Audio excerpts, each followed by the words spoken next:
لا حول ولا قوة إلا بالله العلي العظيم حسبنا الله ونعم الوكيل نعم المولى ونعم النصير الحمد لله رب العالمين والصلاة والسلام على أشرف الأنبياء والمرسلين هو الذي صاحب التاج والمعراج والبراق والعلم دافع البلاء والوباء والقحط والمرض والألم اسمه مكتوب مرفوع منقوش في اللوح والقلم جسمه مقدس معطر مطهر منور في البيت والحرم وصلى الله على سيد الثقلين ونبي الحرمين وإمام القبلتين محبوب رب المشرقين والمغربين مولى الكونين جد الحسنين أبي القاسم محمد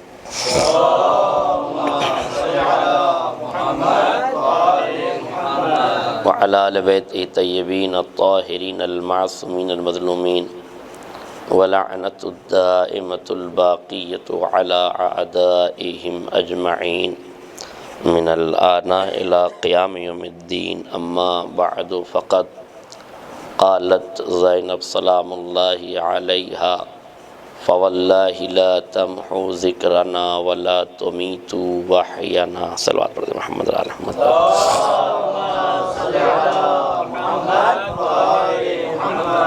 حضرات گرامی قدر بزرگان ملت دوستان عزیز علماء اعلام اہل علم اہل شعور کی یہ بزم مدحت ہے شکر گزار ہوں مدرسہ الامام ہادی کے اراکین اور مدیران کی جانب سے اس مجلس میں شرکت اور خطاب کا شرف آپ نے مجھے بخشا صمیم قلب سے دل کی گہرائیوں سے شکریہ ادا کرتا ہوں میرے کاسہ ادب میں وہ الفاظ کا ذخیرہ نہیں ہے جس سے کسی بیان کی ترجمانی کی جا سکے وہ بھی بارگاہ نجف میں آنے کے بعد کیا پڑھا جائے اور کیا نہ پڑھا جائے یہ ایک عجیب غریب مرحلہ ہے لیکن میں تھوڑا بہت نفسیات سے واقف ہوں اس لیے یہ بات جانتا ہوں کہ اگر کسی کے دیار محبت میں اسے خوش کرنا ہو تو اس کے ذکر سے بہتر ہے کہ اس کا ذکر کیا جائے جس کے ذکر سے وہ سب سے زیادہ خوش ہوتا ہو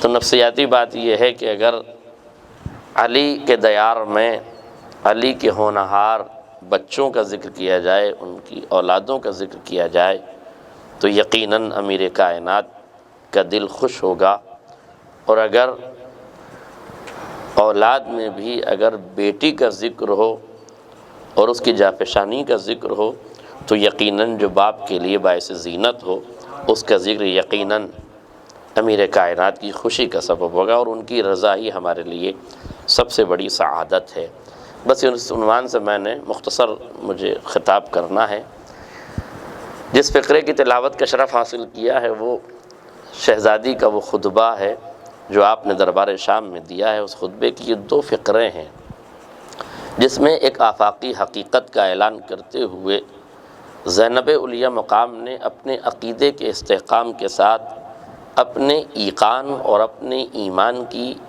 بالادستی اور برتری کا اظہار فرماتے ہوئے غیب میں آنے والے زمانے میں اپنے اس مشن کی کامیابی کا مکمل طور سے اعلان ان 2 جملے میں کیا یزید فواللہ لا تمحو ذکرنا یزید قسم خدا کی تو ہمارا ذکر مٹا نہ سکے گا ولا تمیت وحینا اور تو ہمارے چراغ وحی کو بجھا نہیں سکے گا یہ 2 جملے نہیں ہیں حقیقت یہ ہے کہ جبر کے جبڑے پر صبر کا بھرپور تماچا ہے۔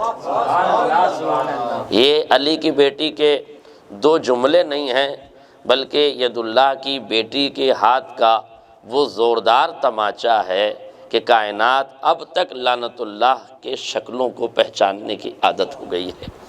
یہ زینب کے دو جملے نہیں تھے، بلکہ آسان لفظوں میں یہ کہوں کہ آل عمران کا وہ دست زبردست تھا جو آل سفیان کے جبڑے پر ایسے پڑا کہ کائنات کو حسینیت کی فتح اور یزیدیت کی شکست کا احساس زینب نے دلا دیا۔ ایک صلوات پڑھ دے محمد اور آل محمد پر۔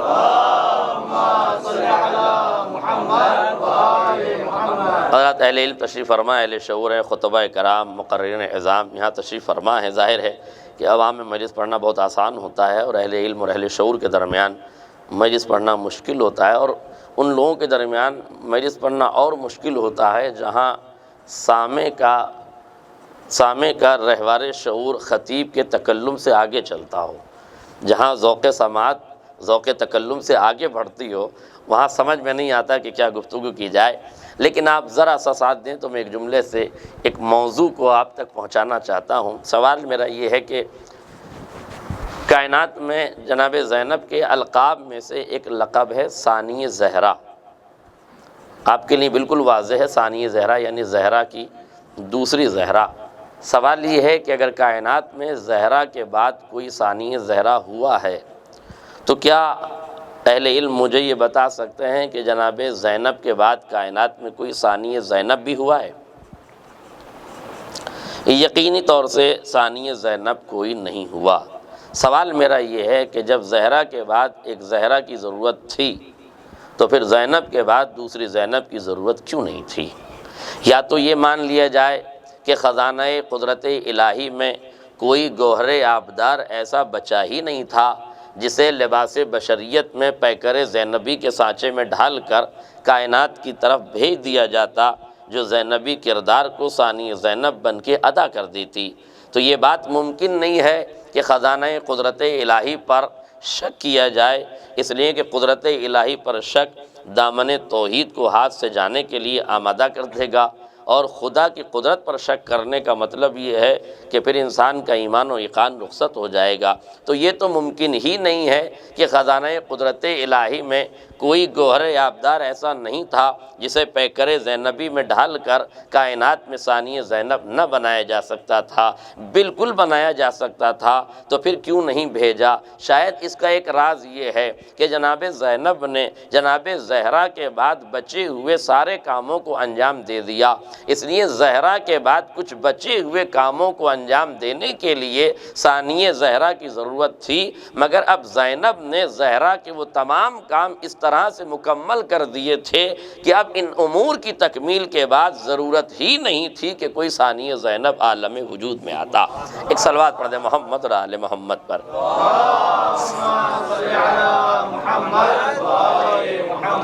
وہ امور کیا ہیں کہ جناب زینب نے مکمل کیے ہیں، ثانی زہرا کے بعد مکمل کیے ہیں؟ ذرا سا تاریخی پس منظر میں ان کا جائزہ لینے سے پہلے میں آپ کو ایک روایت کے فقرے سمجھانا چاہتا ہوں تاکہ عظمت عقیلِ بنی ہاشم کا احساس ہو جائے اور جناب زینب کے کارہائے نمایاں کا احساس ملت اسلامیہ کو دلانا نہایت ضروری ہے۔ اور میرے عزیزوں یاد رکھیے گا، اس دور میں ایک جملہ میں اپنے انڈیا کے برادران کی خدمت میں عرض کرنا چاہتا ہوں، ان کے لیے خصوصیت سے یہ جملہ ہے، البتہ عالمی میڈیا پہ نظر رکھنے والے لوگ اس بات کو جانتے ہیں۔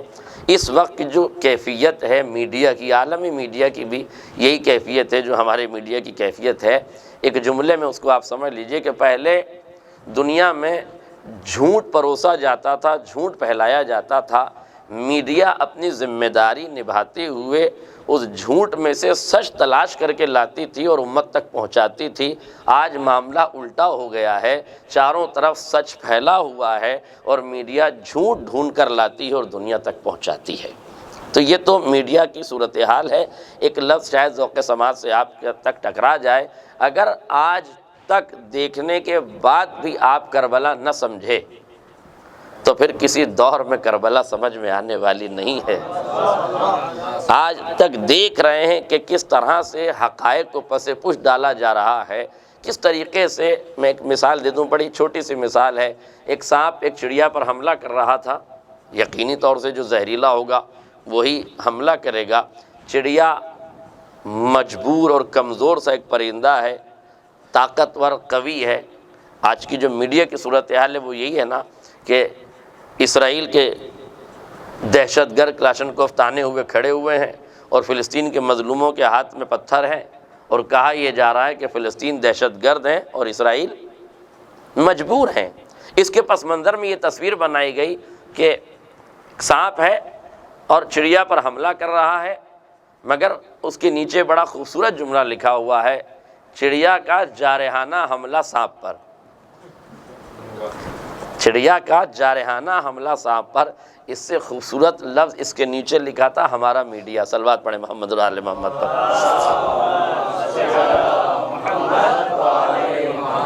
تو جو اس وقت میڈیا کی کیفیت ہے وہ آپ محسوس کیجئے۔ اس لیے میں ایک لفظ کہتا ہوں کہ جناب ابو ذر کو ہم صحابی کہنے کے ساتھ ساتھ اگر لفظ صحافی کا بھی استعمال کریں تو بھیجا نہ ہوگا، اس لیے کہ یہ وہ وقت کا صحافی تھا کہ جو ضعیفی کے عالم میں ضعیفی کے عصے کو اٹھائے ہوئے حکومت کی جوانی کے سینے پہ رکھ کے یہ پوچھ رہا تھا کہ یہ بیت المال تیرے باپ کا مال ہے جو تو متروں میں بانٹ رہا ہے۔ ایک صلوات پڑھ دے محمد اور آل محمد۔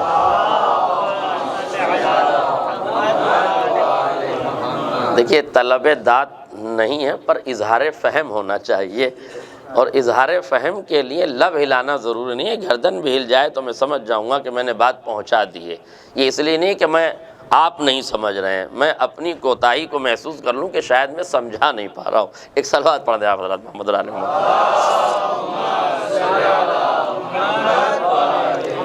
تو اس دور میں اس بات کا سمجھنا ضروری ہے کہ کس طرح سے کربلا ہم تک پہنچائی گئی ہوگی، کس طرح سے جناب زینب نے، جب آپ دیکھ رہے ہیں کہ سارا میڈیا دشمن کے پاس ہے، سارے ذرائع ابلاغ دنیا یزیدی حکومت کے پاس ہیں، ارسال و ترسیل کے سارے ذریعے اس کے پاس ہیں، ذرائع ابلاغ سارے اس کے پاس ہیں، ایسے ان حالات میں ہم تک جو کربلا، دھلی ہوئی کربلا، سجی ہوئی کربلا جو ہم تک پہنچی ہے، اس میں جناب زینب علیہ مقام کا ایک عظیم کردار ہے۔ کربلا کا گراؤنڈ رپورٹر ہے حمید ابن مسلم۔ جملہ سنیے، کربلا کا گراؤنڈ رپورٹر ہے حمید ابن مسلم۔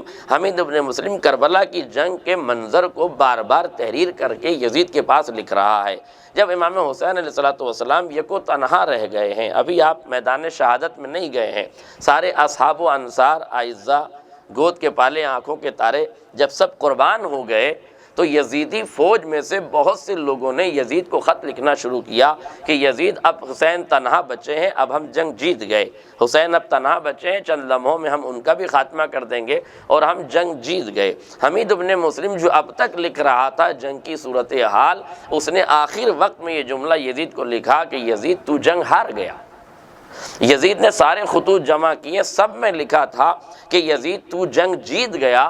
حمید ابن مسلم یہ لکھ رہا ہے کہ تو جنگ ہار گیا۔ اب اس کے بعد حمید ابن مسلم نے اس ہار کی وجہ نیچے لکھی، اس نے کہا کہ تو جنگ اس لیے ہار گیا کہ جب میں کربلا کے جنگل میں، اس میدان میں رپورٹنگ کر رہا ہوں، حالات کو دیکھ رہا ہوں، تو میں نے دیکھا جب سب شہید ہو گئے تو حسین ابن علی خیمے سے باہر آئے، زینب علیہ مقام خاتون باہر آئیں، اور دونوں باہر آنے کے بعد اب دونوں خیمے کے اندر جاتے ہیں، مگر خیمے کے اندر جانے کا انداز یہ ہے کہ حسین آگے آگے ہیں، زینب پیچھے پیچھے ہے۔ حسین آگے آگے ہیں، زینب پیچھے پیچھے ہے، مگر کچھ دیر کے بعد اب جب خیمے سے باہر آتے ہیں تو آنے کا انداز بدلا ہوا ہے، اب زینب آگے آگے ہیں، حسین پیچھے پیچھے ہیں۔ میں سمجھ گیا کہ اب تک حسین جو ترتیب شہادت بنا رہے تھے اس اعتبار سے لگ رہا تھا کہ یزید جیت گیا، حسین ہار گئے، مگر اب جو عصمت نے حکمت کا فلسفہ دنیا کو پیش کیا ہے وہ دنیا کو بتا دیا کہ حسین تو شہید ہو جائیں گے مگر تشہیر شہادت کی ذمہ داری اب زینب کے کاندھوں پر ہے۔ یزید جب تک حسین سے مقابلہ تھا طاقت کے بلبوتے پہ جیتنے کے آثار تھے، مگر اب جب زینب نے قیادت سنبھال لی ہے تو اب یزید تو ہار گیا ہے، حسین شہادت کے بعد بھی جیت گئے۔ صلوات پڑھ دیں محمد اور آل محمد۔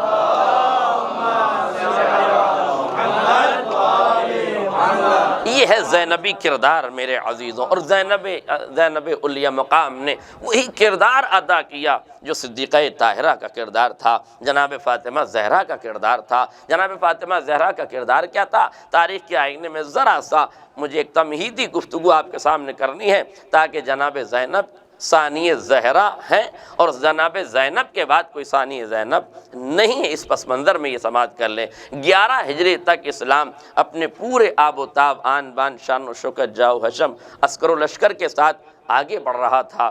انقلاب آیا ہے 11 ہجری میں۔ 11 ہجری میں جیسے ہی شعور کی آنکھ بند ہوئی، امت شور مچانے کے لیے چلی گئی، اور اسلام بظاہر 2 حصوں میں تقسیم ہو گیا۔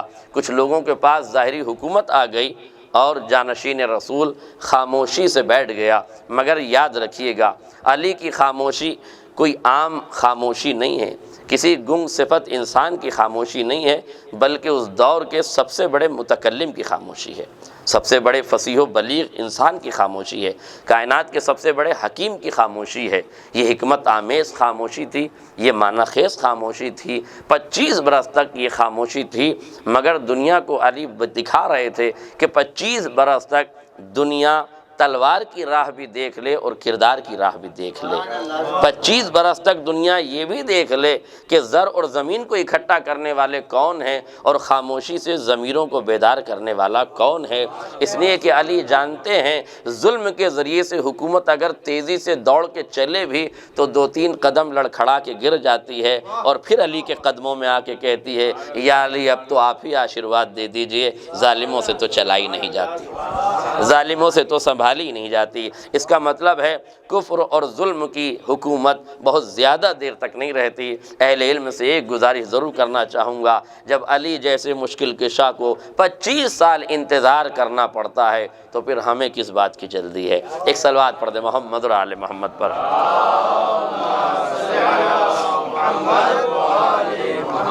دیکھیے لوگوں نے بظاہر تخت حکومت پہ قبضہ تو کر لیا، مجھے ان تمام تفصیلات سے گریز کرتے ہوئے آگے بڑھنا ہے۔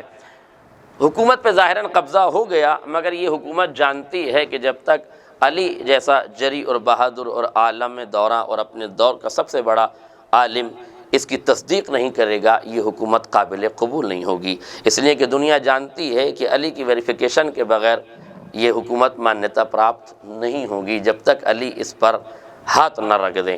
اب دشمن کی سازش یہ ہے، دشمن کی خواہش یہ ہے کہ 2 راستے ہیں، یا تو علی سے بیعت لے لی جائے یا علی کو قتل کر دیا جائے، اور ہارون محمد کو ارتداد کے دبیز پردوں میں رکھ کے ختم کر دیا جائے، اور دنیا کو یہ پتہ بھی نہ چلے کہ علی کیسے قتل کر دیے گئے۔ 2 صورتیں ہیں، یا علی بیعت کریں یا علی جام شہادت نوش کر لیں۔ اس وقت علی کے لیے نہ بیعت مناسب ہے نہ شہادت مناسب ہے۔ بیعت اس لیے علی نہیں کر سکتے کہ علی کا ہاتھ ید اللہ ہے، اور ید اللہ غیر اللہ کے ہاتھ میں ہاتھ نہیں رکھ سکتا۔ علی معصوم ہے، اور معصوم معصیت کاروں کی بیعت نہیں کر سکتا۔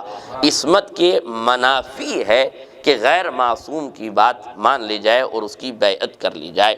تو یہ تو طے ہے کہ معصوم ہے علی، اور معصوم غیر معصوم کی بیعت نہیں کر سکتا۔ اہل علم تشریف فرما ہے، زیادہ تفصیلات میں جانے کی ضرورت نہیں ہے، ادلہ و براہین آپ خود تلاش کر سکتے ہیں۔ معصوم نے بیعت نہیں کی۔ توجہ کیجئے گا، دوسرا مرحلہ یہ ہے کہ اس وقت جام نوش کر لیں، کیا مسئلہ ہے؟ کہ نہیں، علی اس وقت جام شہادت بھی نوش نہیں کر سکتے، اس لیے کہ دشمن طاقتیں خار کھا کے بیٹھی ہوئی ہیں اور پوری طاقت اور قوت جمع کر کے اس انتظار میں ہیں کہ مسلمانوں کا شیرازہ اتحاد بکھرے اور ہم اس اسلام کو صف ہستی سے مٹا دیں۔ علی کا شہادت قبول کرنا مسئلہ نہیں ہے، مگر قبول شہادت کے بعد اسلام کا زندہ رہنا۔ ایک صلوات پڑھیں محمد اور آل محمد۔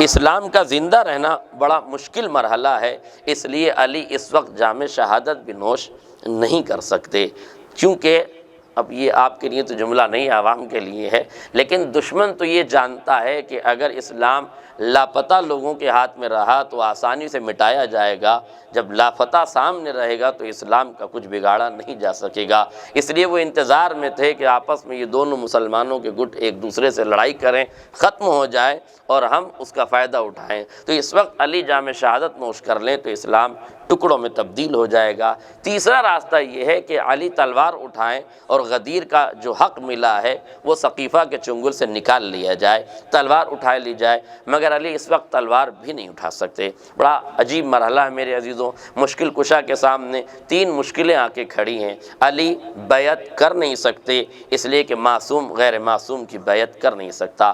علی جام شہادت نوش کر نہیں سکتے اس لیے کہ جام شہادت نوش کرنے کا مطلب یہ ہے کہ اس وقت اسلام صف ہستی سے مٹا دیا جائے گا۔ علی تلوار اٹھائیں، کہ تلوار اٹھانے میں خود مسلمانوں کے درمیان دو گروہ ہو جائیں گے اور اسلام پھر حصوں میں بٹ جائے گا، اس لیے علی تلوار بھی نہیں اٹھا سکتے۔ توجہ کیجئے گا، آپ کے لیے نہیں لیکن عوام تک اور بچوں تک یہ بات سمجھانا ضروری ہوتی ہے کہ کس طریقے سے علی اگر تلوار اٹھا لیتے تو سب کچھ صحیح ہو جاتا۔ علی نے تلوار کیوں نہیں اٹھائی؟ علی کے تلوار نہ اٹھانے کی اس سے اچھی علت شاید نہیں بیان کی جا سکتی، جو خود علی کی قضاوت میں واقعہ موجود ہے کہ دو عورتیں لڑتی ہوئی آئی اور ایک نے کہا بچہ میرا ہے، دوسری نے کہا بچہ میرا ہے۔ علی نے کہا تلوار لاؤ، دو ٹکڑے کرو، آدھا اسے دے دو آدھا اسے دے دو۔ جو حقیقی ماں تھی وہ چیخ پڑی، اس نے کہا یا علی بچہ مجھے نہیں چاہیے، اسے دے دیجئے۔ اس کا مطلب یہ ہے کہ ہمیشہ حق پانا ضروری نہیں ہے، کبھی کبھی حق پالنا بھی ضروری ہے۔ حق پانے کے لیے آگے بڑھنا ضروری نہیں ہے، بلکہ حق پالنے کے لیے دو قدم پیچھے ہٹ جانا ضروری ہے۔ یہ حقیقی ماں یہ بتا رہی تھی کہ حق کسی کی آغوش میں پلے پر پلتا رہے، حق کے ٹکڑے نہ ہو جائیں۔ اگر ایک ماں اپنے بیٹے سے اتنی محبت کرتی ہے تو علی اسلام سے 70 ماؤں سے زیادہ محبت کرتے ہیں۔ ایک صلوات پڑھ دے محمد اور آل محمد۔ اس لیے بالکل ظاہر ہے، اور اس مقام پر ایک میسج بھی یہی ہے کہ دو عورتیں ہیں، دونوں کہہ رہی ہیں ایک بچہ میرا ہے، وہ کہہ رہی ہے بچہ میرا ہے۔ علی نے کہا تلوار لاؤ، دو ٹکڑے کریں۔ اس کا مطلب یہ کہ سماج میں مائیں دو ہو سکتی ہیں، حق کا دعویٰ کرنے والی دو ہو سکتی ہیں، مگر امت کو فرق کرنا ہوگا کہ کون ماں ہے جو اپنے اہنکار میں ڈوب کر بھی بچے کو قتل ہونے کے لیے راضی ہو جاتی ہے، اور کون ہے جو متاع حیات لٹانے کے لیے اپنی اولاد دینے کے لیے تیار ہو جاتی ہے۔ امت کو اختیار ہے، اس ماں کو بھی پہچانو جس نے پوری دولت امت کے لیے لٹا دی ہے، اور اس ماں کو بھی پہچانو جو اپنے اہنکار کو سامنے رکھ کے میدان میں آ کے 70,000 بچوں کے قتل کا سامان فراہم کرنے لگی۔ اب امت کو اختیار ہے، چاہے لڑاکا کو ماں مان لے یا مال و دولت لٹانے والی کو ماں مان لے۔ ایک صلوات پڑھ دیں محمد اور آل محمد۔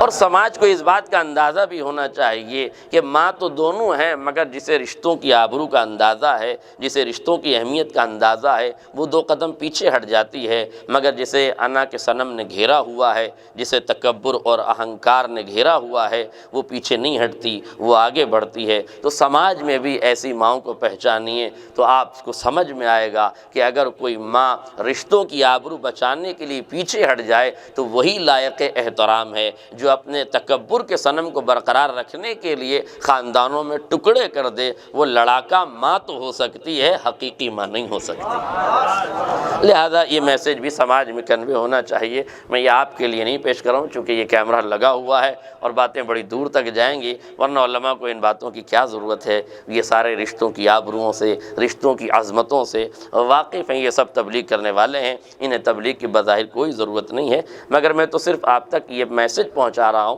کہ اس کے ذریعے سے اگر کہیں اور پہنچے تو وہاں تک یہ بات پہنچ جائے۔ تو یہ طے ہے میرے عزیزو۔ ایک جملہ اور کہہ دوں، دیکھیے واقعہ تو ختم ہو گیا مگر خطابت کبھی نہیں ختم ہوتی۔ واقعات سے گفتگو کرنے کا سلسلہ جاری رہتا ہے۔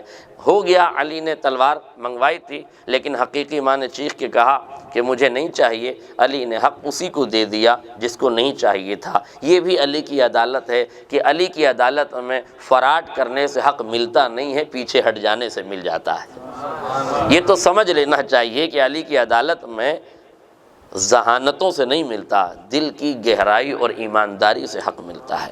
لہٰذا علی کی عدالت میں حق کتنی آسانی سے مل جاتا ہے، یہ بھی آپ سمجھ لیں کہ عدالتوں میں دلیلوں سے، اپیلوں سے اور وکیلوں سے حق ملتا ہے، مگر علی کی عدالت میں دل کی دھڑکنوں سے حق مل جاتا ہے۔ علی کی عدالت میں حق مل گیا، بیوی دو عورتیں تھیں، دونوں ماں تھی، ایک ماں بچے کو لے کے جانے لگی، حقیقی ماں کی گود میں بچہ تھا۔ میں چشم تصور میں اس ماں کے پاس گیا، میں نے کہا بی بی ذرا 2 منٹ میں آپ کے لینا چاہوں گا۔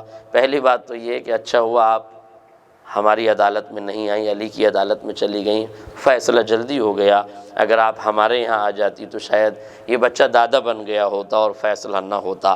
اتنے کیسز ہمارے یہاں ہیں کہ دیر لگ جاتی ہے۔ اور دوسری بات یہ ہے کہ ہماری عدالت کے اعتبار سے علی کی عدالت کا فیصلہ کچھ ٹکرا سا گیا ہے۔ ہماری عدالت کا قانون یہ ہے کہ اگر ایک مال کے 2 دعوے دار ہیں اور دونوں دعوے دار عدالت میں گئے ہیں اور جج کے سامنے انہوں نے اپنا قضیہ پیش کیا، اور قضیہ پیش کرتے ہی ایک صاحب نے اپنے دعوے سے ہاتھ پیچھے کھینچ لیا، فوراً جج صاحب سے کہا کہ حضور ایسا ہے، آپ انہی کو دے دیجئے، تو عدالت کا فیصلہ پیچھے ہٹنے والے کے حق میں نہیں ہوتا۔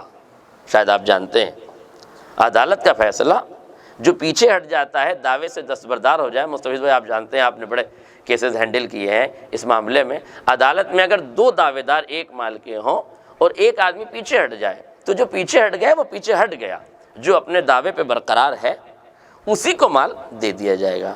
تو میں نے کہا علی کی عدالت میں معاملہ ہماری عدالت کے برعکس ہوا ہے، تم 2 قدم پیچھے ہٹ گئی تھی مگر پھر بھی علی نے بچہ تمہاری آغوش میں رکھ دیا۔ یہی فیصلہ ہماری عدالت میں برعکس ہوتا اور تمہارے ہاتھ میں نہ جا کر بچہ اس جھوٹی ماں کی آغوش میں چلا جاتا تو تم کیا کرتی؟ اس نے کہا مولانا بس ایک جملے میں مجھے آپ بھی جواب دے دیجئے کہ بچہ ہے کس کا، پالا کس نے، اسے لوریاں سلائی کس نے، سنائی کس نے، اسے بہلایا کس نے، اسے دودھ پلایا کس نے، اس کی پرورش کی کس نے، شب کی تاریکی میں جاگ کر اسے سلایا کس نے ہے، اس کے ساتھ محنت کس نے کی ہے، مشقت کس نے کی، اسے محبتوں کا جام کس نے پلایا، اسے خون جگر کس نے پلایا۔ میں پوری تاریخ اسلام آپ کے سامنے ان جملوں کے سہارے پیش کر رہا ہوں۔ خون کس نے پلایا، محنتیں کس نے کی، مشقتیں کس نے کی، اس کی آبیاری کس نے کی، اسے بڑا کسے کیا، اس حد تک کس نے پہنچایا، 9 ماہ کوکھ میں کس نے رکھا۔ میں نے کہا وہ سب آپ نے رکھا ہے، لیکن علی کی عدالت کے فیصلے کے بعد اگر ہماری عدالت میں فیصلہ ہوتا اور آپ کی گود میں نہ جا کے اس کی گود میں چلا جاتا تو کیا ہوتا؟ کہ جب سب کچھ میں نے کیا ہے تو جھوٹی ماں لے بھی جاتی تو رات کو میرے دروازے پر آتی کہ یہ رو رہا ہے اسے سنبھال دو، یہ کھا نہیں رہا اسے پلا دو، یہ سو نہیں رہا اسے سلا دو۔ اس نے کہ جھوٹی ماں لے جا تو سکتی ہے، پال نہیں سکتی۔ علی یہی تو کہہ رہے تھے، اسلام لے جاؤ۔ جب یہ درباروں میں روئے گا، جب یہ چیخے گا، جب یہ پکارے گا، ایک بار نہیں 70 بار پکارو گے، یا علی آؤ سلا لو، یا علی آؤ بچا لو، یا علی آؤ سنبھالو۔ ایک صلوات پڑھنے محمد اور آل محمد۔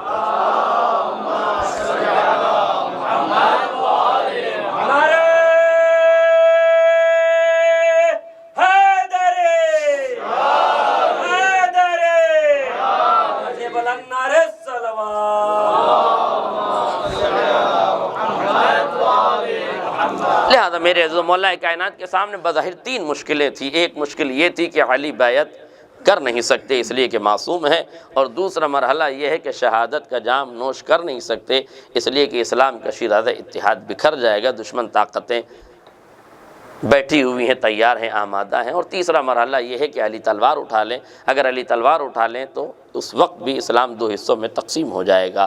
اب علی مشکل کشا ہیں مگر اس وقت مشکل میں گرفتار ہیں۔ کون تھا جو علی کا عقدہ کشا بن جاتا؟ کون تھا جو علی کی مشکل کشائی کرنے کے لیے آمادہ ہوتا؟ تو جناب فاطمہ زہرا اٹھیں، جسے بذتم منی کا خطاب ملا ہوا تھا، جسے پیغمبر اسلام کی باوقار بیٹی کا خطاب ملا تھا۔ اس نے کہا یا علی، آپ میری عفت کی رداؤں کے سائے میں آ جائیے، میں ایک ایسا مضبوط قلعہ بنا دوں گی، دشمن دروازے تک آئے گا تو صحیح آگ لگا سکتا ہے، پسلیاں توڑ سکتا ہے، محسن کو شہید کر سکتا ہے، مگر فاطمہ کے جہاد کو نہیں روک سکتا، فاطمہ کے عزم و حوصلے کو ٹکڑے ٹکڑے نہیں کر سکتا۔ فاطمہ علی کو اپنے حصار میں لے لیتی ہیں اور علی کی حفاظت کرتی ہیں۔ اس طرح جناب زہرا نے علی کو بیعت کرنے سے بھی بچایا اور اس طریقے سے ولایت کا بھی تحفظ کیا۔ غور کیجئے گا، اور وہ لوگ کہ جو علی سے بیعت لینے کے لیے آئے تھے، رئیسمان ظلم تو گردن میں ڈال سکے ہیں پر علی کا سر جھکا کے بیعت نہیں لے سکے ہیں، اس لیے کہ فاطمہ زہرا کے کامیاب ترین جہاد نے نہ بیعت لینے دی ہے، نہ علی کو شہادت کا جام نوش کرنے دیا ہے، گویا بیعت کو بھی دور کر دیا اور ولایت کی بھی حفاظت جناب زہرا نے کر دی۔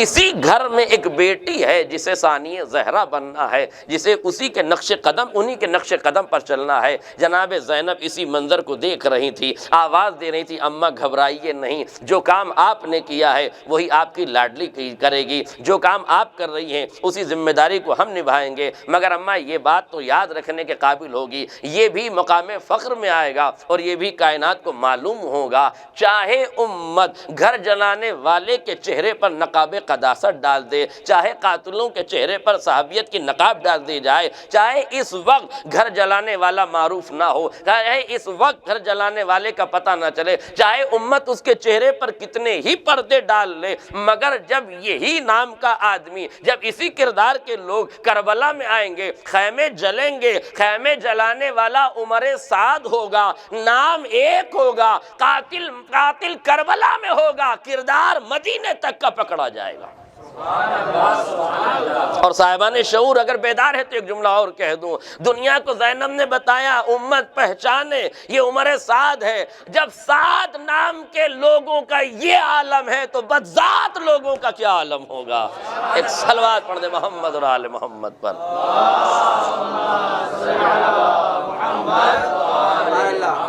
مگر میرے عزیز توجہ کیجئے گا، جناب فاطمہ زہرا کا کامیاب ترین جہاد، بس میں نے جلدی گفتگو کو مکمل کیا، جناب فاطمہ زہرا کا کامیاب ترین جہاد تھا، اور زہرا کے بعد ثانیہ زہرا جناب زینب کو ہونا ہے، تو جناب فاطمہ زہرا نے بیعت کے سوال کو پیچھے ڈھکیل دیا۔ جو بیعت لینے آئے تھے وہ جناب زہرا کے کامیاب ترین جہاد سے اب اس بات پر آمادہ ہو گئے کہ علی سے بیعت نہیں لی جا سکتی، تو جب علی سے نہ بیعت لی جا سکتی ہے نہ علی کو قتل کیا جا سکتا ہے، ظاہر ہے اب علی کو تلوار اٹھانے کی بھی ضرورت نہیں ہے، تو اب صورتحال یہ ہوئی کہ اس وقت بیعت کو پیچھے ڈھکیل دیا گیا، ختم کر دیا گیا، مگر یہ بیعت کا سوال 50 برس کے بعد پھر خونخوار بن کے تخت شام سے اٹھا، اور پھر ایک مرتبہ آل محمد سے بیعت کا سوال کیا گیا، پھر امام حسین سے بیعت کا مطالبہ کیا گیا، جب تخت شام سے پھر عصمت سے بیعت کا مطالبہ کیا گیا، تو اب زہرا نے جس طریقے سے سوال بیعت کو پیچھے ڈھکیلا تھا، ثانیہ زہرا کی ذمہ داری تھی کہ نہیں کہ پھر اسی سوال کا مواجہہ کیا جاتا،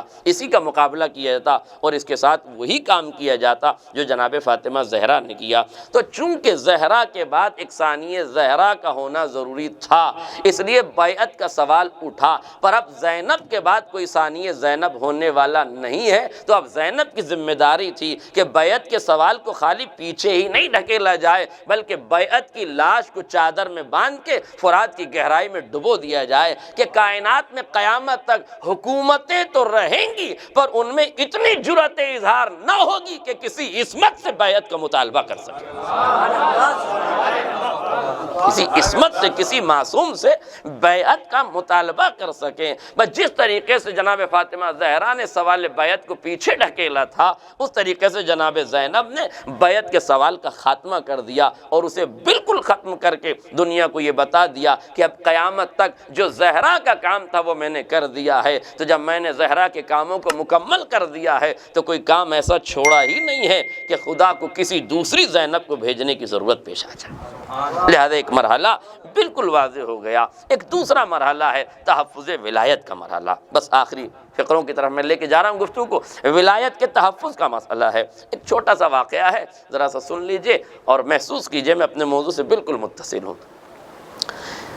RSS کے ایک بہت بڑے نیتا گزرے ہیں، یہ شاید بچے نہیں جانتے ہیں، جو بزرگ ہیں وہ جانتے ہیں۔ RSS ایک بہت بڑی تنظیم ہے، اس کا ایک لیڈر تھا بہت بڑا اور پڑھا لکھا آدمی تھا اور کافی اردو اور عربی پر بھی اس کی ریسرچ تھی۔ وہ ایک سفر میں گزر رہا تھا، ایک عالم دین اتفاق سے اس کے ساتھ تھے، اور سفر کے درمیان اس نے پہچان لیا کہ یہ شیعہ عالم دین ہے، تو پوچھا کہ آپ شیعہ عالم دین ہیں؟ کہا ہاں۔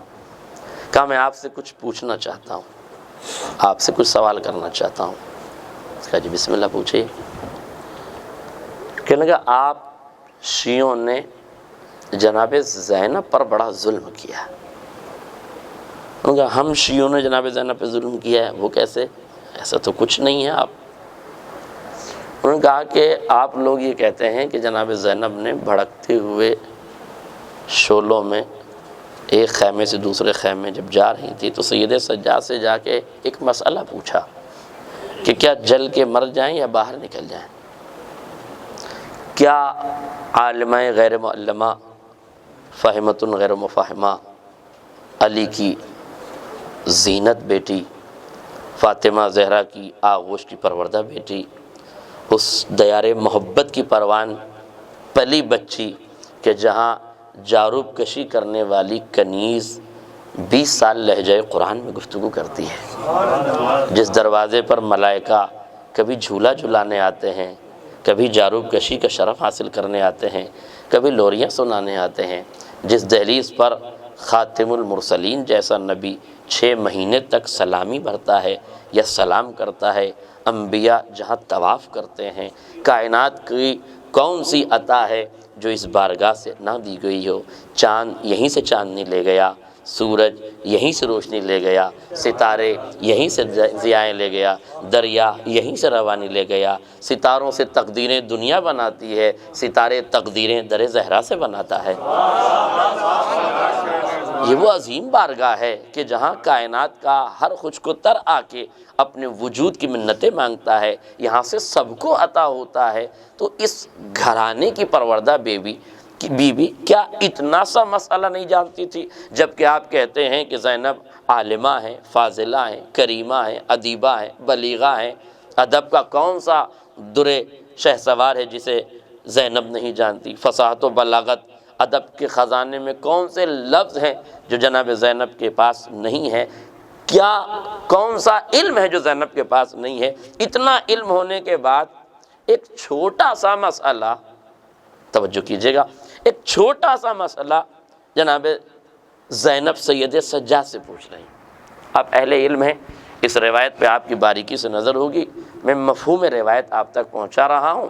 ممکن ہے یہ ہمارے اساتذہ اور دوست اور احباب اس کا مصدر تلاش کریں گے، مجھے مصدر نہیں معلوم، لیکن یہ بڑی مشہور حدیث ہے کہ جب تم آل محمد کی وکالت کرو اور ہمارے کسی دشمن سے تمہارا مناظرہ، مناقشہ، مباحثہ ہو رہا ہو، اور دشمن کا سوال اتنا کاری ہو، اتنا سخت ہو کہ تمہیں اس کا جواب سجھائی نہ دے رہا ہو، سمجھ میں نہیں آ رہا ہو، لازم ہے کہ لمحے بھر کے لیے توقف کرو، توقف میں ہم سے توسل کرو۔ اہل علم تشریف فرما ہے، توقف کرو، توقف میں توسل کرو، اور توسل کے بعد خاموش ہو جاؤ۔ اب جب تم لبوں کو حرکت دو گے تو لفظیں تمہاری ہوں گی، خیال ہمارا ہوگا، بول تم رہے ہوگے، بتایا ہم نے ہوگا، کہہ تم رہے ہوگے، فکر ہماری ہوگی، بتا تم رہے ہوگے، دلیل ہماری ہوگی، ادا تمہاری ہوگی، عطا ہماری ہوگی۔ تم ہم پر اعتبار کر کے لفظ ادا کرنا۔ عالم دین نے ظاہر دشمن کا سوال بظاہر سخت تھا، علمی جواب دینا تھا، لمحے بھر توقف کیا، توقف میں توسل کیا، توسل کے بعد قوت گویائی عطا ہوئی تو لمحے میں ایک جواب دیا۔ حضور آپ نے مسئلہ تو سمجھا ہے پر مسئلے کی نزاکت نہیں سمجھی۔ زینب علیہ مقام سوال نہیں پوچھ رہی تھی، مسئلہ نہیں پوچھ رہی تھی، پوری سلطنت یزیدیت کو اس بات کی طرف متوجہ کر رہی تھی۔ جب یزیدی حکومت یہ سوچ رہی تھی حسین شہید ہو گئے، خیمے جلا دیے گئے، اب بچا کیا ہے؟ اب تو سب کچھ ختم ہو گیا ہے، ذریت ابراہیم کا چراغ گل ہو گیا ہے، اسماعیل کی نسل کا خاتمہ ہو گیا ہے، پنجتن کی آخری کڑی لہو لوہان کر دی گئی ہے، ہم نے وحی کے اجالوں کو مدھم کر دیا ہے، ہم نے نے قرآن کے پاروں میں آگ لگا دی ہے، ہم نے شریعت اور آئین اور اصول مذہب کو ختم کر دیا ہے، ہم نے پوری اسلام کی لوبی کا خاتمہ کر دیا ہے۔ حسین ختم یعنی سب کچھ ختم ہو گیا ہے۔ اب اس اعتبار سے اگر غور کیجئے تو جب دشمن یہ سوچ رہا ہے کہ سب کچھ ختم ہو گیا، اس وقت زینب مسئلہ نہیں پوچھ رہی ہیں، سید سجاد کی امامت کا اعلان کر رہی ہیں۔ سید سجاد کی امامت کا اعلان کر رہی ہے۔ دنیا کو زینب بتا رہی ہے ابھی حسین شہید ہوئے ہیں، ولایت میری پناہ میں ہے۔ جیسے فاطمہ زہرا نے دنیا کو بتایا کہ محسن شہید ہوئے ہیں پر علی کی ولایت میں نے بچا لی ہے، زینب بھی یہی کہہ رہی تھی ابھی حسین شہید ہوئے ہیں، مقصد حسین زینب کی پناہ گاہ میں موجود ہے۔ میں نے ولایت کو بچا لیا ہے، زینب بتا رہی ہیں میں نے ولایت کو بچا لیا ہے، اور آپ صاحبان شعور ہیں اس لیے آپ تک یہ جملہ بآسانی پہنچایا جا سکتا ہے۔ زینب عالمہ ہیں، زینب مجتہدہ ہیں، زینب وقت کی سب سے بڑی عالمہ ہیں، چاہتی تو اتنا سا مسئلہ خود آگے بڑھ کے حل کر سکتی تھی، مگر امام وقت سے پوچھ کے دنیا کو یہ بتایا کہ تمہارا اہل علم ہونا اپنی جگہ ہے، مگر جب مرجع وقت موجود ہو تو اپنا اجتہاد نہیں کرتے، مرجع کی طرف رجوع کرتے ہیں۔ ایک صلوات پڑھ دیں محمد اور آل محمد۔ جناب زینب علیہ مقام نے امامت کو بچاتے ہوئے، ولایت کو بچاتے ہوئے دنیا کو بتایا۔ شہزادی نے مسئلہ نہیں پوچھا ہے بلکہ ہزاروں مسائل کا حل پیش کر دیا ہے۔ میرے دو ہاتھوں کو جوڑ کر بارگاہ سید الشہداء کی عظمتوں کو بیان کرتے ہوئے ہاتھوں کو جوڑ کر رخ کروں گا مدینے کی طرف، اور آواز دوں گا سرکار مکی و مدنی کو، تاجدار مدینہ کو، طٰہٰ و یاسین کو، مزمل و مدثر کو، بشیر و نذیر پیغمبر کو، یا نبی اللہ، غدیر کے چلچلاتی ہوئی دھوپ میں اپنوں کے درمیان، نمازیوں کے درمیان، حاجیوں کے درمیان، صحابیوں کے درمیان آسان ماحول میں میرے عزیزوں ولایت کا اعلان کرنا، علی کو دونوں ہاتھوں پہ بلند کر کے من کنت مولا کہنا شاید آسان کام ہے۔ بھڑکتے ہوئے شعلوں میں سلطنت یزیدی کے سامنے سید سجاد کو ایک نحیف کاندھوں پہ اٹھا کے لانا، یہ زینب علیہ مقام کا کردار ہے۔ یہ بہت بڑے جگر کا کام ہے میرے عزیزوں۔ اپنوں کے درمیان ولایت کا اعلان آسان ہے، مگر اس وقت، اور میرے عزیزوں آپ صاحبان شعور ہیں اس لیے ایک جملہ کہہ رہا ہوں، جناب زینب نے سید سجاد ہی کو نہیں بچایا بلکہ مقصد امامت کو بھی بچایا، نسل امامت کو بھی بچایا، اور دونوں ذمہ داریاں جب زینب نے ادا کر لی تو دربار شام میں فرمایا فواللہ لا تمحو ذکرنا ولا تمیت وحینا، تو ہمارے ذکر کو مٹا نہیں سکتا، ہمارے چراغ وحی کو بجھا نہیں سکتا۔ میں سید سجاد کو بچا کے لے جا رہی ہوں تاکہ ذکر حسین قیامت تک باقی رہے، میں محمد باقر کو بچا کے لے جا رہی ہوں تاکہ عصمت کا چراغ، وحی کا چراغ، عصمت کا چراغ غیبت کے پردے میں ہمیشہ روشن رہ جائے۔ اس لیے جناب زینب نے سید سجاد کو بھی بچایا، امام محمد باقر کو بھی بچایا، اور دونوں زوات کو بچا کے اسی لیے رضا سرسوی صاحب فرماتے ہیں علی کی بیٹی کو جھک کر سلام کر اسلام، یہ دو اماموں کو گھر تک بچا کے لائی۔ ایک صلوات پڑھ دیں محمد اور آل محمد۔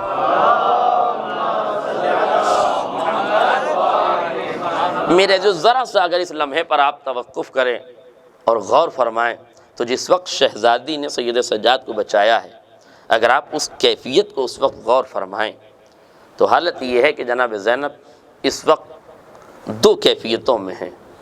ایک سوگواری کی کیفیت ہے، عزاداری کی کیفیت ہے، اور ایک ذمہ داری کی کیفیت ہے۔ پورا گھر شہید ہو گیا تو سوگوار ہے زینب، امامت اور ولایت کا تحفظ کر رہی ہیں تو شریعت کو پہنچانے کی ذمہ دار ہیں زینب، یتیموں کی کفالت کی ذمہ دار ہیں زینب، بیواؤں کی کفالت کی ذمہ دار ہیں زینب، یتیموں کے بچانے کی ذمہ دار ہیں زینب، امامت کو پہنچانے کی ذمہ دار ہیں زینب، شریعت کو پہنچانے کی ذمہ دار ہیں زینب، وحی کے اجالوں کو پہنچانے کی ذمہ داری جناب زینب کی ہے۔ تو کربلا میں جناب زینب کے پاس دو مرحلے تھے، ایک مرحلہ تھا عزاداری کا، ایک مرحلہ تھا ذمہ داری کا۔ امام حسین کی شہادت کے بعد ہمیں دیکھنا یہ پڑے گا کہ جناب زینب نے پہلے کیا کیا، پہلے سوگواری کی ہے، عزاداری کی ہے، یا پہلے ذمہ داری نبھائی ہے۔ اہل شعور تشریف فرمائیں، پہلے ذمہ داری نبھائی ہے یا پہلے عزاداری کی ہے؟ دنیا جانتی ہے پہلے زینب نے ذمہ داری نبھائی ہے، بعد میں عزاداری کی ہے۔ قانون یہی بنتا ہے، پہلے دنیا کو ذمہ دار بناؤ پھر عزادار بناؤ۔ ہمارے سماج کی مصیبت یہ ہے کہ پہلے ہم دنیا کو عزادار بناتے ہیں پھر اسے ذمہ دار بناتے ہیں۔ نتیجہ یہ ہوتا ہے جب ہم عزادار کو ذمہ دار بنانا چاہتے ہیں تو سماج میں انجمن سازی بعد میں ہوتی ہے، انجمن بازی پہلے شروع ہو جاتی ہے۔ اس لیے کہ جو لوگ ذمہ دار نہیں ہوتے وہ عزادار ہو جاتے ہیں تو پھر انہیں کچھ پتہ ہی نہیں ہوتا کہ شریعت کیا ہے، دین کیا ہے، حقیقت کیا ہے، مودت کیا ہے، محبت کیا ہے۔ وہ ہر چیز کو ایک دوسرے رخ سے دیکھنے کی کوشش کرتے ہیں۔ اس لیے میرے عزیزوں، عزاداری کا صحیح اصول وہ ہے جو جناب زینب نے بتایا ہے، اور تاریخ شاہد ہے کربلا آزاداری کا مرکز نہیں ہے، ذمہ داری کا مرکز ہے۔ شام ذمہ داری کا مرکز نہیں تھا، آزاداری کا مرکز تھا۔ زینب نے کربلا میں ذمہ داری نبھائی ہے اور شام میں جا کے آزاداری کی ہے۔ بی بی جب عزاداری یہیں سے شروع کر دیجئے، کہا نہیں پہلے میں ایک ذمہ دار قوم کو تیار کر لوں، جب ذمہ دار قوم سارے امتحانات کو دے کے مکمل ہو جائے گی تب جا کے میں زندان شام میں مجلس عزا منعقد کروں گی۔ بی بی ایسا کیوں؟ اب جملہ آپ کے حوالے ہیں، بی بی ایسا کیوں ہے کہ پہلے آپ ذمہ دار بنا رہی ہیں پھر آپ عزادار بنا رہی ہیں؟ کہا دنیا کو یہ معلوم ہونا چاہیے کہ عزاداری عصمتوں کے لہو سے سینچا ہوا سرمایہ ہے، اسے غیر ذمہ دار کاندھوں پہ نہیں ڈالا جا سکتا۔ جب اس عزاداری کو غیر ذمہ دار کاندھوں پہ نہیں ڈالا جا سکتا، آج ساری برائیاں، آج سارے مسائل، اگر برائیاں نہ کہوں میں، سارے مسائل اسی بات کا عنوان بنے ہوئے ہیں، اسی بات کی وجہ سے کہ ہم نے ہر آدمی کو عزادار بنا دیا ہے اور ہر آدمی کو عزادار کی فہرست میں داخل کر دیا ہے۔ چرسی اور افیمچی عزادار نہیں ہوتے، وہ صرف چرسی ہوتے ہیں، وہ صرف افیمچی ہوتے ہیں۔ جو علی کے نام کو بدنام کر کے افیم کا نام علی بوٹی رکھ کے کھاتے ہیں، انہیں عزادار کہنا کائنات کی سب سے بڑی حماقت ہے۔ یہ عزادار نہیں ہے، یہ عزاداری کے نام پہ دھبا ہے۔ ضرورت ہے کہ ایسے لوگوں کی اگر اصلاح ہو سکتی ہے تو اصلاح کی جائے، اور اگر اصلاح نہیں ہو سکتی ہے تو انہیں دائرے تشیع سے باہر کرنے کا اعلان کیا جائے، تاکہ تشیع کا شفاف چہرہ کائنات کو معلوم ہو کہ حیات قضائی سے انسان ہمیں پہچاننے لگے۔ عقل و خرد کا نام تشیع ہے، حماقتوں کا نام تشیع نہیں ہے۔ ایک صلوات پڑھیں محمد اور آل محمد۔ بس میرے عزیزوں، میں نے گفتگو تمام کر دی، آپ غور فرمائیے۔ جناب زینب علیہ مقام نے ولایت کا تحفظ کیا۔ ظاہر ہے کہ اب ولایت کو غیبت کے پردے میں محفوظ کر دیا ہے جناب زینب نے، تو اب ظاہر ہے کہ جب ولایت بچا لی ہے، بیعت کا خاتمہ کر دیا، ولایت کا تحفظ کر دیا، تو اب جناب زینب کے بعد کسی دوسرے کو ثانی زینب ہونے کی ضرورت نہیں ہے۔ مگر چونکہ عظمت عقیلہ بنی ہاشم بھی دنیا کو بتانا تھی، اس لیے آپ لمحے پر غور کریں، واقعات پر غور کریں، تسلسل پر غور کریں۔ ایک مرحلہ وہ ہے، بس آخری فقرے کی طرف توجہ ہے اور گفتگو مکمل۔ ایک مرحلہ وہ ہے کہ جہاں جناب زینب مسئلہ پوچھ رہی ہیں، سید سجاد یہ بتاؤ جل کے مر جائیں یا باہر نکل جائیں، اور سید سجاد مسئلہ نہیں بتاتے ہیں، مسئلے کو دلیل کے ساتھ بتاتے ہیں، علت کے ساتھ بتاتے ہیں۔ فرماتے ہیں جان کا بچانا واجب ہے، اس لیے آپ خیمے سے باہر چلے جائیں۔ میری توجہ کیجئے گا، جان کا بچانا واجب ہے، اس لیے خیمے سے آپ باہر چلی جائیں۔ سید سجاد نے بھی یہ نہیں کہا پھوپھی اماں آپ مجھ سے مسئلہ کیوں پوچھ رہی ہیں، اس لیے کہ نگاہ امامت کو یہ معلوم ہے کہ پھوپھی مسئلہ نہیں پوچھ رہی ہیں، اعلان ولایت کر رہی ہیں، اعلان امامت کر رہی ہیں۔ سید سجاد جانتے ہیں کہ مسئلہ کیوں پوچھا جا رہا ہے، شاید یہی وجہ ہے جب یزید نے رہائی کی خبر سنائی ہے اور کہا سید سجاد تم آزاد ہو، چاہے تو مدینے میں چاہے تو مدینے چلے جاؤ، چاہے تو شام میں رک جاؤ، چاہے کربلا چلے جاؤ، تمہیں اختیار ہے۔ تو امام وقت ہے، امام ما کان ما یکون کا علم امام کے پاس ہے۔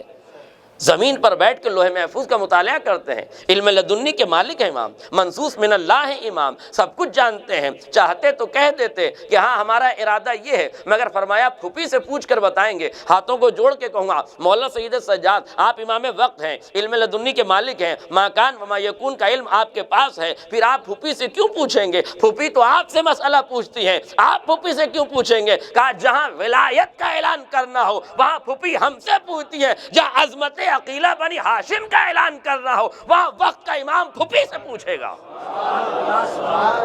وہاں وقت کا امام پھوپھی سے پوچھے گا۔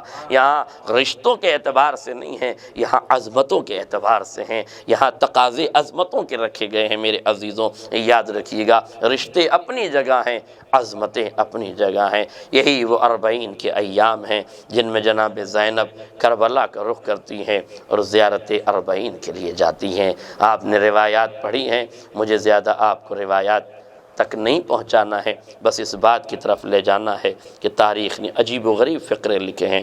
میں سوچا کرتا تھا کہ لاشا تو صرف حسین کا پامال ہوا ہے نا، لاشا تو صرف حسین کا پامال ہوا ہے۔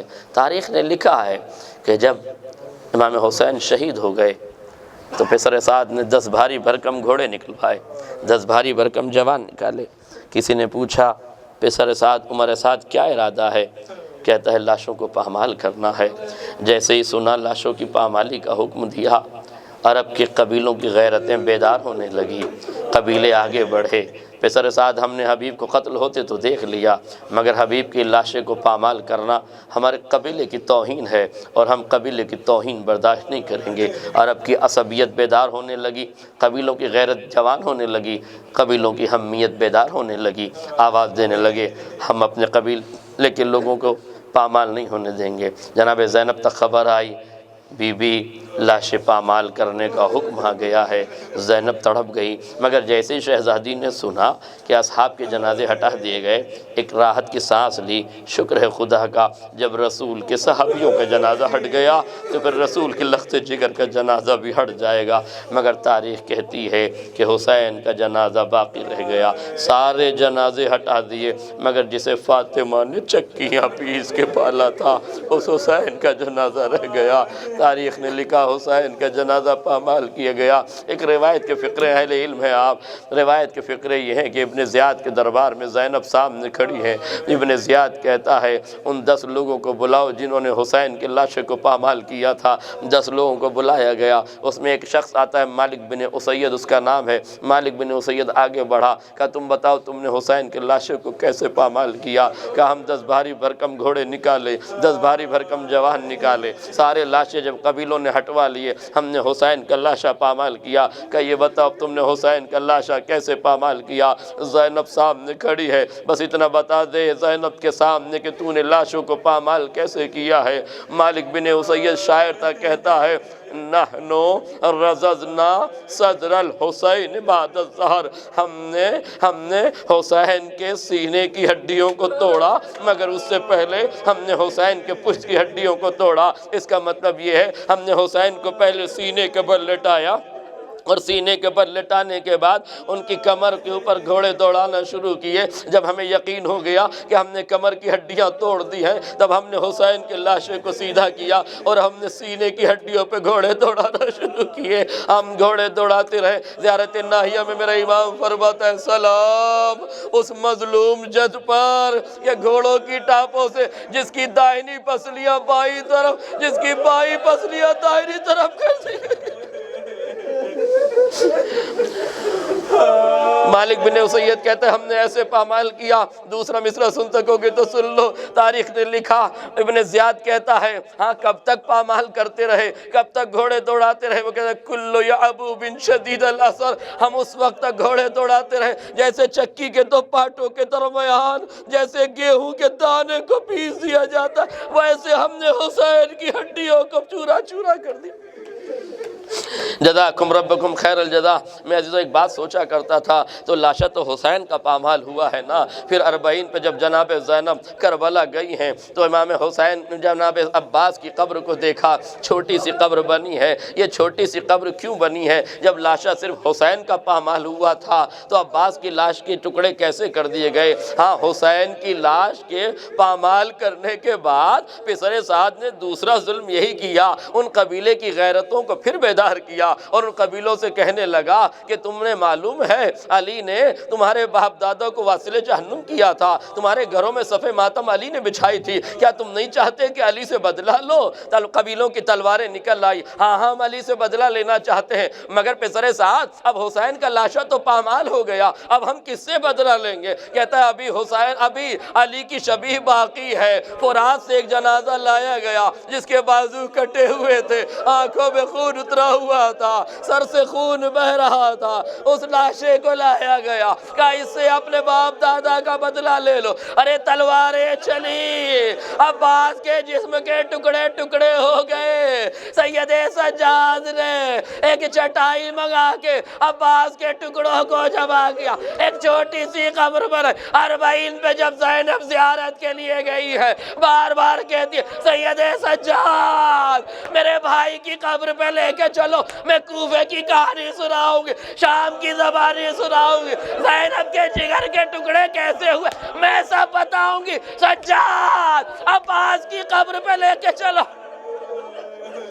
جزاکم ربکم آخری فکر ہے میرے عزیزوں، جب میں سید سجاد کبھی اس قبر پہ لے جاتے ہیں، کبھی اس قبر پہ، جب بہت دیر گزر گئی سید سجاد سے فرمایا، زینب کہتی ہے اے میرے لال سجاد میرا پیمانہ صبر چھلکنے لگا، میری روح جسم سے نکل نہ جائے، میرے بھائی کی قبر پہ لے چل۔ جناب سید سجاد ایک چھوٹی سی قبر پہ لا کے کھڑا کرتے ہیں، پھوپھی اما ھذا قبر عمی ابی الفضل یہ میرے چچا کی قبر ہے۔ زینب نے قبر دیکھا، سید سجاد کا چہرہ دیکھا، فرمایا میرے لال یہ تو کسی بچے کی قبر ہے۔ اے میرے لال سید سجاد یہ تو کسی بچے کی قبر ہے۔ ارے میرا بھائی جب گھوڑے پہ بیٹھتا تھا تو پیر زمین پہ خط دیتے تھے۔ سجاد بس اتنا بتا دے تو نے اتنے لئیم شئیم میرے بھائی کی اتنی چھوٹی سی قبر کیسے پر؟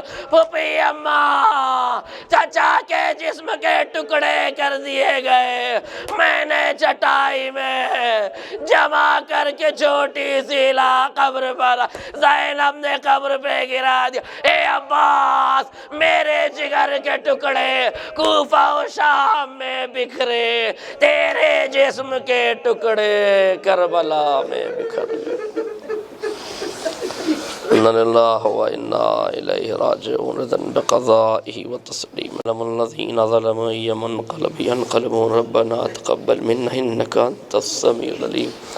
کریم پروردگار رونے والی آوازوں پر رحمت عنایت فرما، ان آنسوؤں کو رومال زہرا میں جگہ عنایت فرما۔ کریم مالک زائرین کی حاجتوں کو پوری فرما، مالک بانیان عزا کی توفیقات میں اضافہ فرما۔ کریم مالک جو طالب علم دامن علم پھیلا رہے ہیں میرے مالک، ان کے دامن کو علم کے موتیوں سے لبریز فرما۔ جی کریم پروردگار جہاں جہاں شیعان آل محمد ہیں ان کی جان مال عزت آبرو کی حفاظت فرما۔ کریم پروردگار واسطہ محمد اور آل محمد کا جو مقروض قرضوں کو ادا فرما، جب اولاد ہیں دولت اولاد عطا فرما۔ کریم مالک جہاں جہاں شیعان آل محمد بیمار ہیں ان کو شفاء کاملہ عاجلہ عطا فرما۔ ہمارے عزیز دوست عاصم باقری کے بھائی برین ہیمریج کی وجہ سے 15 دن سے وینٹیلیٹر پر ہے، کریم مالک واسطہ محمد اور آل محمد کا انہیں شفاء کاملہ عاجلہ عطا فرما۔ کریم پروردگار اس صاحب کے والد مرحوم ان کی مغفرت فرما۔ کریم پروردگار واسطہ محمد اور آل محمد کا اور امتحان علی یوسف زہرا امام زمانہ کے ظہور میں تعجیل فرما، ہمیں ان کا انصار آوان مقرر۔ سورہ فاتحہ ایک مرتبہ سورہ حمد، 3 مرتبہ سورہ اخلاص کلاس فرما کے جملہ